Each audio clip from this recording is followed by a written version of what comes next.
Bonsoir, bienvenue, merci de regarder Face à Face. Bonsoir, Lázaro Benítez. Bonsoir Barbara. ¿Cómo estás? Muy bien, Comment ça va? très bien. Merci d'avoir accepté mon invitation, Lázaro Benítez.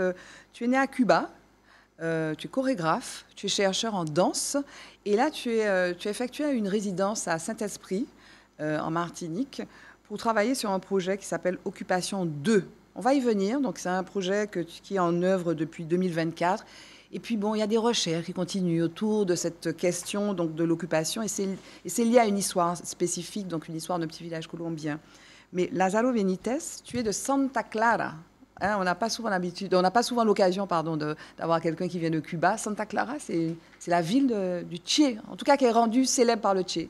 Oui, exactement. C'est Oui. une ville qui a pris, je veux dire, son importance à partir de la figure del Che Guevara. Ok. Et c'est une ville qui a eu comment dire, qui a rempli une fonction particulière pendant la Révolution cubaine. Oui, oui, Comment, pourquoi, en deux mots? c'est une ville décisive, notamment par la figure de Che Guevara, parce Oui. qu'il a fait une action qui a été déterminante dans la l'arrivée de Fidel Castro au pouvoir. Et comment, donc, toi, je l'ai dit, donc, chorégraphe, performeur, chercheur en danse, comment la danse est entrée dans ta vie à Santa Clara?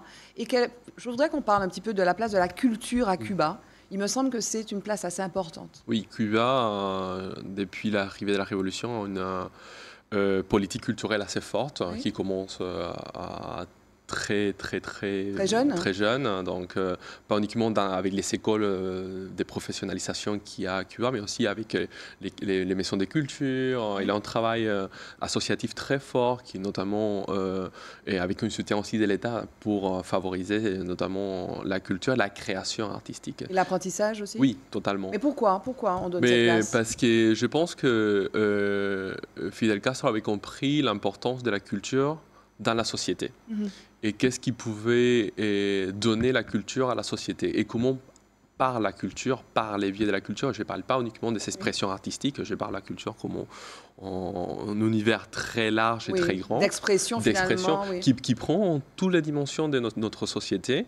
Il avait compris que s'il voulait un vrai changement de la société cubaine, il fallait penser une vraie politique culturelle qui vient notamment à aider et soutenir toutes ces expressions. L'expression, la création, la diffusion. diffusion Oui. et Dans toute forme aussi d'art. toutes les formes d'art, Oui. mais aussi toutes les formes d'expression culturelle. Et toi, la danse, quel rôle la danse a joué dans ta vie? Donc toi, tu as fait des études à Paris 1, donc tu es né, on l'a dit, à Santa Clara, tu es parti en France, maintenant tu évolues dans la Caraïbe, tu as cet esprit, tu vas nous dire ce que tu y fais. Mais la danse a eu quel rôle dans ta vie? Mais c'est un rôle central. Pourquoi, hein? Mais la danse m'a notamment montré que notre chemin, c'était possible. C'était quoi l'alternative? Mais l'alternative, c'était peut-être une délinquance. C'était ça. C'était ça, c'est vivre dans une sorte de délinquance réelle, et de ne pas être... j'aime pas utiliser les mots productifs, mais apporter quelque chose à la société. Créateur aussi, voilà, créateur. Créateur et aussi être créateur de ma vie, Oui, déterminante dans ma vie, pouvoir avoir les rênes de ma vie et de la déterminer dans quelque chose qui soit aussi productive, mais aussi, j'aime pas les mots production, Oui, non, on a bien qui compris. soit quelque chose qui vient en faveur d'une évolution sociétale. Voilà. Et donc, mais tu as choisi aussi de faire des études, je l'ai dit, donc à Paris 8. Oui. Et puis, donc, tu es docteur, tu as fini Non, je suis tu es en train de le faire. oui, tu es en train de le faire. Et c'est là qu'on parle effectivement de ton travail. Mais venons-en à Saint-Esprit. Donc, tu es en résidence à Saint-Esprit, qui mène aussi une politique culturelle qui est vraiment assumée, qui est vraiment très intéressante, très ouverte sur le monde, très ouverte sur toutes les formes d'expression. Oui, c'est très intéressant parce que je voyais Santa Clara, c'est pareil comme Saint-Esprit, c'est une ville qui ne voit pas la mer. Ouais. Mais en même temps, on s'invente tout le temps la mer. Je pense que c'est quelque chose des îles aussi, et surtout des villes qui n'est pas face à la mer. Donc Santa Clara et Saint-Esprit, pour moi, ce sont deux villes qui se regardent, même avec cette distance. Et aussi voir que c'est une ville qui porte une grande attention à la politique culturelle. Il ne faut pas oublier que c'est la Martinique, pendant la politique des Nécessaires, c'est une ville, un territoire qui portait une avancée, très forte au niveau culturel pour toute la Caraïbe. Donc, la Caraïbe, regardez la Martinique. Oui, oui. Et donc, avec le festival de Fort-de-France, oui. les CERMAC, la création de bien CERMAC, et donner des ateliers gratuits pour toutes et tous. Oui. Donc, voilà. Et maintenant, voir que Saint-Esprit, elle essaye de réactiver cette politique culturelle qui s'est ouverte à tous et qui est une politique culturelle qui est au corps de la rencontre, parce qu'aujourd'hui, c'est très difficile de parler d'une culture qui n'est pas une culture à la rencontre. Mais c'est même la définition de la culture. Bien sûr, voilà. mais en même temps, il a des cultures essentialistes. Oui. Qui va en repli vers soi-même. Oui. Ça, les extrêmes aiment bien dire ça. Le monde, c'est le monde et nous, c'est nous. Et puis, voilà, on ne veut pas être assiégé dans notre identité, comme si l'identité, c'était monolithique. Mais c'est justement, c'est quelque chose qui vient à nourrir avec la politique culturelle de Saint-Esprit, c'est rencontrer quelque chose qui va vers d'autres. Alors toi, tu travailles donc, comme doctorant sur, j'ai repris le titre de ta thèse, Danser un pays dominé, histoire esthétique. Et tu parles de la Martinique. Oui. C'est quoi l'hypothèse de base? Il a plusieurs hypothèses. Il n'a pas une seule hypothèse. Et notamment, pour moi, c'était important de comment ça produit la danse dans son contexte d'ancienne colonie et dans son contexte post-colonial. Donc, quel est ce rapport entre la France hexagonale et ses territoires ultramarins? Quels sont les rapports de contrôle et de domination qui aussi apparaissent là? Et comment la danse vient aussi à questionner ça? On peut sortir de là, même poser des questions à cette ligne qui vient entre l'hexagone et les territoires d'outre-mer. Mais ça passe aussi, tout à l'heure, tu faisais allusion, tu parlais à la fois de comment Cuba considérait la culture comme centrale, comment Fort-de-France, avec Aimé Césaire, a considéré la culture comme centrale, peut-être aussi comment aujourd'hui les instances qui sont décisionnaires en matière de politique culturelle peuvent considérer la danse aussi, non? Tu interroges les fonctions un peu des institutions ou pas? Oui, justement, les institutions, ce sont celles qui permettent de soutenir autrement la création. Mais c'est ce qui est intéressant ici en Martinique et dans la Caraïbe, c'est qu'on doit revenir à nos questionnements principaux et dire que ce n'est pas uniquement les institutions qui ont le contrôle de ce qui se produit. Il faut réinventer au-delà de ces institutions-là. Et toi, donc, qui évolue notamment à Marie-Galante, qu'est-ce que tu penses de la...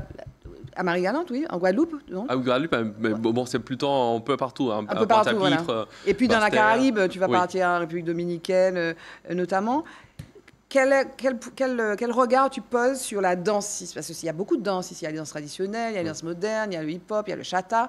Quel regard comme ça tu peux poser venant de France et de Cuba sur ce qui se passe ici? Je pense que la Caraïbe a produit une civilisation au-delà de toutes nos attentes. Donc, ça fait qu'aujourd'hui, elle a une richesse gestuelle et corporelle qui a été invisibilisée, qui a été marginalisée par les centres de pouvoir. Et je pense qu'aujourd'hui, la Caraïbe, il faut regarder la Caraïbe, mais pas avec une optique épistémologie du Sud qui vont invisibiliser les savoirs. Invisibiliser. Invisibiliser les savoirs et les créations insulaires. Notamment, pour moi, ce qui reste important, c'est valoriser toutes ces productions insulaires et mettre toutes ces problématiques-là, tout ce travail-là au centre. Voilà.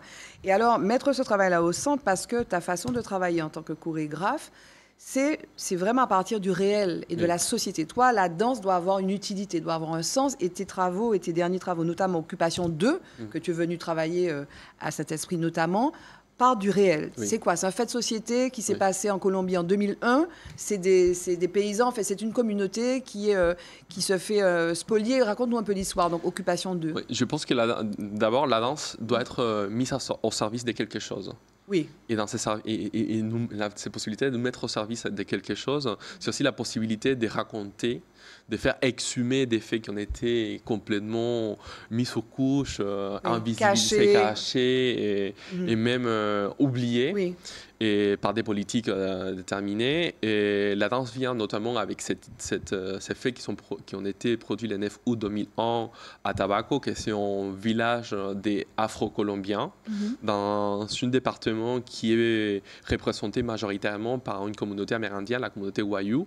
Cette communauté, ce village village Tabaco a été, le terrain, le village a été exproprié par une entreprise multinationale, Glencore. La Glencore, Oui. et notamment pour l'exploitation du charbon minéral, un charbon qui est utilisé pour les 80% de tout ce carbone qui est notamment récupéré, c'est utilisé en Europe pour l'électricité en Europe. Donc, ce charbon ne vient pas au territoire. En même temps, pour moi, c'était important de comment nous poser des questions en tant que citoyens, de quelle est notre participation à cette action-là, et aussi dire que la danse aussi peut devenir un outil pour rescaper, faire émerger des sublis, en effet, comme ça. Sensibiliser. Accompagner ces gens de tabac qui, depuis 25 ans, ils essayent d'avoir un logement digne.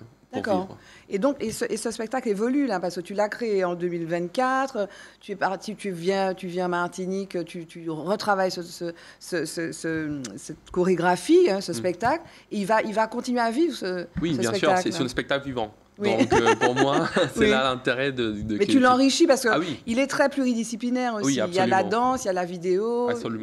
Absolument. Donc là, comme c'est plus disciplinaire, et aussi il y a des questions qui sont apparues au moment donné de la création qui maintenant ne sont pas les mêmes, ou je ne pose pas la question de la même façon, donc on est obligé, notamment avec la création, de reformuler, de retravailler cette question à l'intérieur de l'œuvre, donc ça va apporter d'autres choses. D'accord. Et là, donc tu vas partir en République dominicaine pour continuer mon travail de recherche. Voilà, pour danser un pays dominé, histoire esthétique. Oui. Voilà. Et tu auras fini quand, du coup? Mais je dois finir en 2027. Donc tu vas venir nous le représenter. Absolument, ça c'est un des objectifs.